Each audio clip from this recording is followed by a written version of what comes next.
So first of all, thanks for joining us this morning. I'm really excited to launch this advocate program.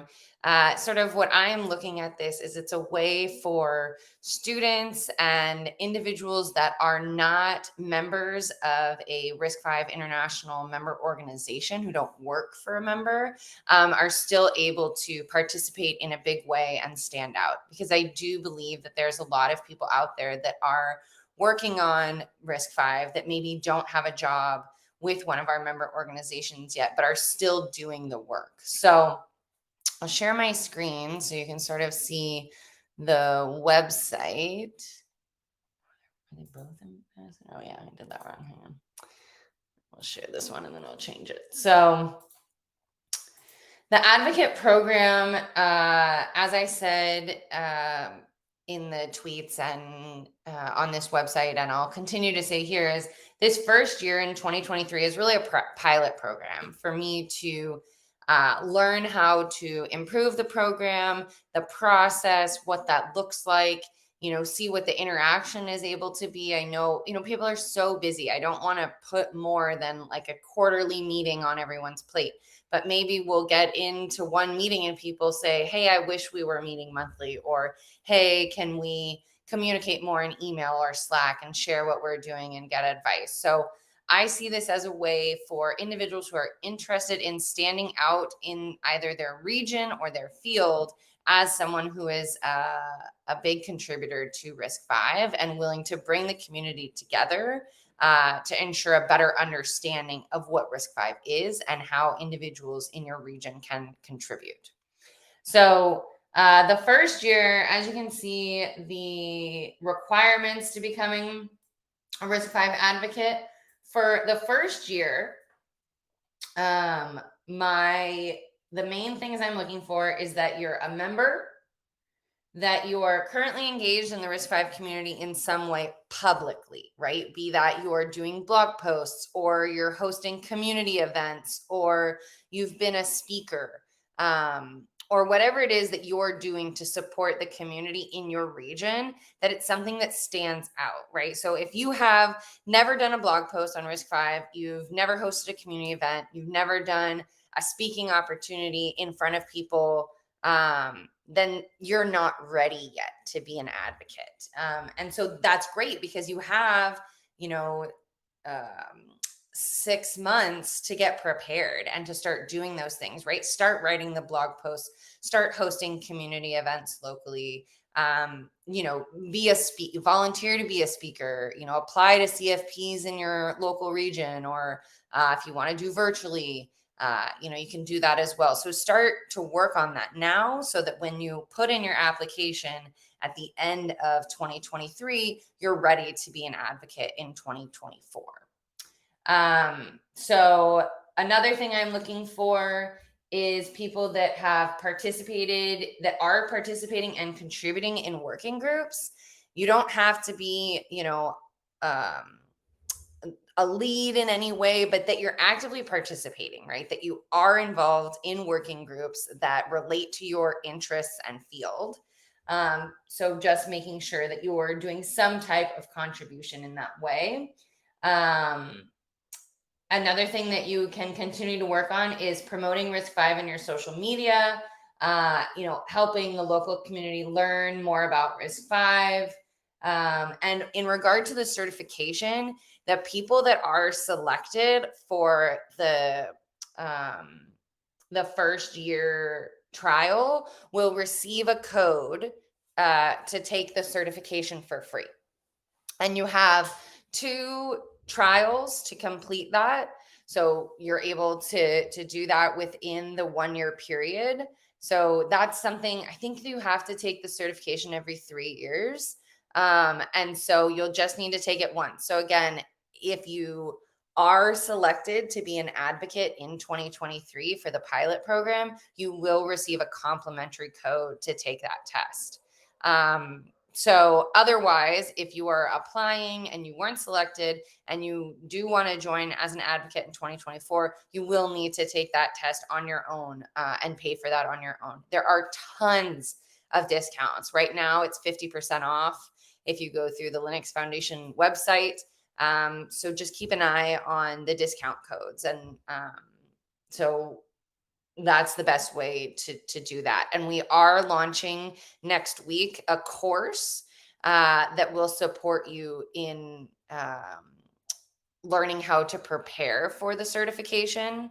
It doesn't guarantee that you will pass the certification, but with that and with your own research and knowing um, technical aspects of RISC-V, you'll be able to take the test. And as I said, you do get a retake on that. So you can read all the benefits and everything like that on the website. The main thing for me is that this is a way for people that are enthusiastic about RISC-V to really stand out in the community and be called upon and said, these are people that are going the extra mile to support the RISC-V initiatives. And what I'm looking at this as is this is sort of a stepping stone to then becoming a ambassador, right? Because ambassador, a lot of people apply, a lot of people are students, but that doesn't, at a student age level, it's unlikely that you have accomplished everything to become an ambassador, because to become an ambassador, you have to be, now we got that website up here too. Share this time instead. To become a RISC-V ambassador, you need to be working for a member organization. You need to be like speaking at large conferences. You've really been in the community for a long period of time. Whereas with the advocate, you can be newer to the program, right? You can be a year or two into learning about and contributing to RISC-V, but you're showing that you really believe in the mission of RISC-V and you want to showcase that to the world. So that's the biggest difference. But I do see the advocate program as a stepping stool to then become an advocate. So that's sort of just my my general spiel. I really wanted this to be for you all to ask questions if you have them, or ask for clarity. So I did invite everyone to be a presenter. So feel free to come on camera or just put a question in the chat or whatever you feel comfortable with if you have any questions.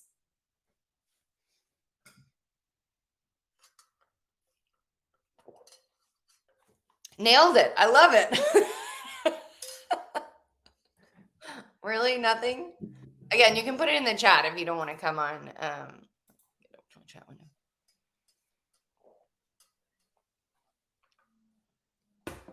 Seems pretty straightforward. Okay. All right. Yeah, I felt like I think what's most confusing for this first year is that people are like, wait, I haven't hosted a community event yet, or I haven't passed the certification, because the certification is very new. And so I don't think a lot of people are fully aware of it or have even looked into it. So those are the main things that I wanted to let people know about, that, this is a pilot program. So I will expect that you are a member and contributing and doing something publicly already with RISC-V. But I don't expect you to have all of the requirements done. Now, you will have completed all the requirements at the end of this year. That's the hope, in order for you to get it next year, because it is a yearly application, right? So every year you're completing all the tasks to then reapply again at the end of that year and be selected as an advocate again the next year. So it's gonna be a small group, because I think that'll be the easiest way for us to really test this out. So I do encourage everyone to apply. You have until next week to do so, and also feel free to share this on your social media platforms, and let people know, or send directly if you think someone should be applying to this. Please encourage them to do so. And there's a lot of resources out there that I think the community is not aware of. We have a lot of free courses. We have an academic and training special interest group where professors come together to learn how to better teach RISC-V in their regions. We have a developer board program where we will send you a developer board if you have a project that could potentially support the ecosystem. So all of these things are located under the community tab on our website, except for dev boards. I think that might be under technical. Yeah. The developer board program is under technical on our website. what does working group mean? Does a working group mean? Yeah. So some of them are called working groups and some of them are called special interest group. Working group would be, I think it's like the vector working group. So you can be in a special interest group or in a working group. Yeah. So I think there's a very long list of them. There's like 60 or something different groups. And if you're curious where to find where the groups are, let me share my screen again.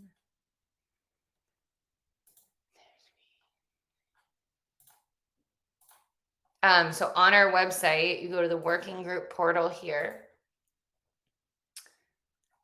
And then once you log in, it'll let you see. So mine looks different because I'm admin, but you'll be able to see all the subgroups. Oh, good. I guess that's gonna look weird for me. But yeah, so basically, this is where you'll find all the information and all the groups. Yeah, so once you're logged in, then you can see all the subgroups and register for different groups. So that's correct. To be a part of a SIG, you just join the mailing list. Yeah. Yeah. And in the future, my real hope was to have these advocates support the leads on these different projects, like the different working groups and the SIGs, by helping maybe take notes or helping them, review details on the GitHub. I think that's those are things that we can do to support the community, because really what I want these people to be seen as are the future leaders, right? So I want them to be getting to know the different chairs in the groups that they work in, and asking them, how can I support you? But I'm still working with the chairs on my side to see what they would like and how that can work. Is software only contribution also considered? Is the program focused? So yes, software only contribution is totally considered. No, it's not focused on hardware development. No, it's like everything involved with RISC-V. No. So the question is, I'm an individual member, but I will be joining a company which is a member partner of RISC-V. Does that affect my eligibility to be a RISC-V advocate? No. You can be any type of member as long as you have a membership for the advocate program. Now, for the ambassador program, you have to be working for and a member under a member organization. So that will help you fulfill that requirement for the ambassador program. But the ambassador program, again, is we're looking for people that have been in their career for 5+ years with active speakers at large conferences and things like that. Feel free to shoot more questions over and I'll answer them for you. That's really what this meeting is all about, is helping answer questions that people may not feel are answered on the website I put together. But yeah, I do plan on sending out notifications in probably early June about the upcoming program. And what will happen is you'll be sent out your the details, and we'll get addresses to send swag and things like that, and the letter from Callista, and just looking forward to sort of seeing how we can broaden this program. Cool. Well, it looks like my website was just spot on, so I will take that. I worked very hard to do less words. Okay, hang on. Do small interest groups, like with the university, be considered as community engagement? I try to involve my peers and juniors with small groups like this. Yeah, like if you're engaging in the academic and training special interest group, totally. Yeah. Just the main thing is that we want to see that you're engaging, right? That people in the community know who you are. I think that's a big part, that they see you engaging. You're not just working on what it is that you're interested in, and supporting just your own initiatives, but you're also supporting the broader ecosystem. So yeah, you can be a member of any interest group, and essentially next year what I'll be doing is you'll let me know what interest group, and I'll just reach out to the chair and just say, hey, have you seen this person in there, and are they contributing, right? And I'm not expecting people to run the meetings or do anything elaborate, but just knowing that you're there and you're contributing. And again, we understand you can't be at every meeting, so it's just making sure that you're a part of the community.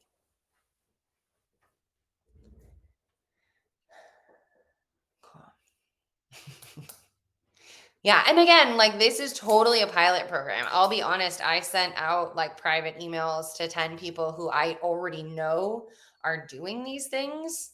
Um, and if you got an email from me telling you about the advocate program, then that means I think you qualify already. So those are people that I've seen who are active in the community. And that's sort of how that works. But again, you have 6 months to complete all the qualifications to make yourself a real advocate starting in 2024.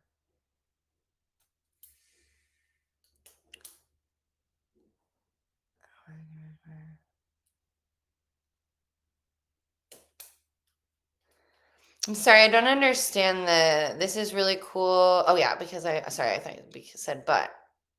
Yeah, and I think that's what this is all about, right? Is making this a grassroots effort, right? Bringing people into the community.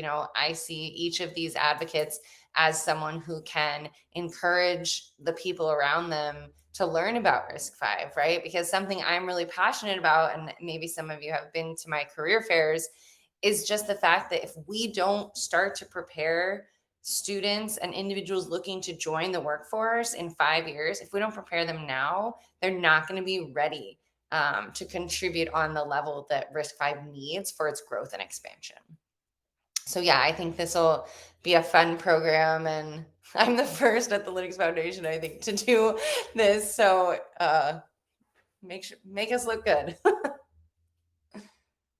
Oh, cool. Glad you're at the career fair. Yeah, I like the career fairs. I think they're a good way to bring people together too. Cool. I'm going to stop the recording.